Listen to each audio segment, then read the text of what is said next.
ഉന്നത വിദ്യാഭ്യാസ മേഖലയെ അന്താരാഷ്ട്ര തലത്തിലേക്ക് ഉയർത്തുന്ന കോൺക്ലേവ് എന്ന വ്യാജേന ലക്ഷങ്ങൾ മുടക്കി കൊച്ചിയിൽ നടക്കുന്നത് CPM മാമാങ്കം. സംസ്ഥാന സർക്കാരും ഉന്നത വിദ്യാഭ്യാസ കൗൺസിലും ചേർന്നാണ് കോൺക്ലേവ് സംഘടിപ്പിക്കുന്നതെങ്കിലും ഏറെ മുൻവിധികളോടെയാണ് പരിപാടി നടത്തുന്നത് എന്ന് വ്യക്തം. ഇന്ന് തുടങ്ങിയ കോൺക്ലേവ് നാളെ സമാപിക്കും.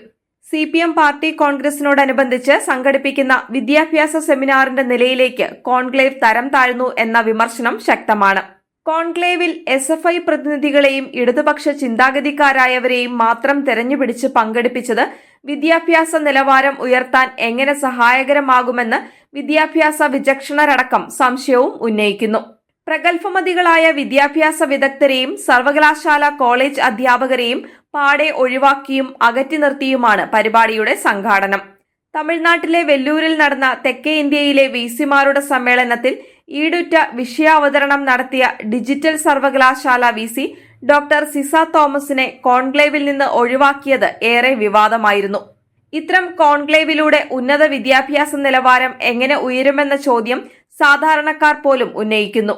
UGC ചട്ടങ്ങൾ ഭേദഗതി ചെയ്ത് ദേശീയ തലത്തിൽ ഉന്നത വിദ്യാഭ്യാസ മേഖലയെ കേന്ദ്ര സർക്കാർ കൈപ്പിടിയിലൊതുക്കുന്നതിന് സമാനമായാണ് സംസ്ഥാന സർക്കാർ പ്രവർത്തിക്കുന്നത് എന്നതിന് തെളിവാണ് കൊച്ചിയിൽ നടക്കുന്ന കോൺക്ലേവിൽ പങ്കെടുപ്പിക്കുന്നവരുടെ പ്രാതിനിധ്യം വ്യക്തമാക്കുന്നതെന്ന് സേവ് യൂണിവേഴ്സിറ്റി ക്യാമ്പയിൻ കമ്മിറ്റി ആരോപിച്ചു.